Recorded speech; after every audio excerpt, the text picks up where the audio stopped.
આજે ઉર્જા મંત્રી કનુભાઈ દેસાઈ દ્વારા જે યુનિટ દીઠ 40 પૈસા જેવો નજીવો ઘટાડો કરી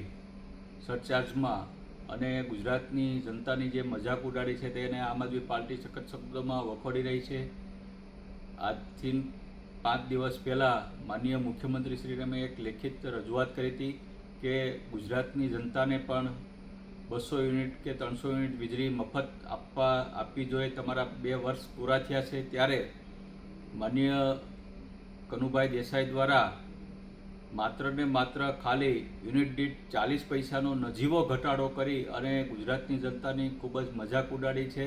તો આજે માનનીય કનુભાઈ દેસાઈને ઉર્જા મંત્રીશ્રીને વિનંતી કરું છું કે જેવી રીતના પંજાબમાં 300 યુનિટ વીજળી મફત આપવામાં આવી રહી છે, જેવી રીતના દિલ્હીમાં 7 વર્ષથી 200 યુનિટ વીજળી મફત આપવામાં આવી રહી છે, તેવી જ રીતના ગુજરાતની જનતાને પણ 200 કે 300 યુનિટ વીજળી ફ્રી આપવામાં આવે, નહીં કે માત્ર ને માત્ર 40 પૈસા યુનિટે ઘટાડો કરી અને ગુજરાતની જનતાનો મજાક ઉડાડવાનું બંધ કરે। અને સાથોસાથ જેવી રીતના પંજાબ અને દિલ્હીમાં જે વીજળી મફત આપવામાં આવે છે તેવી રીતના ગુજરાતમાં પણ આ તાત્કાલિક લાગુ કરવામાં આવે તેવી હું આજે માગણી કરું છું।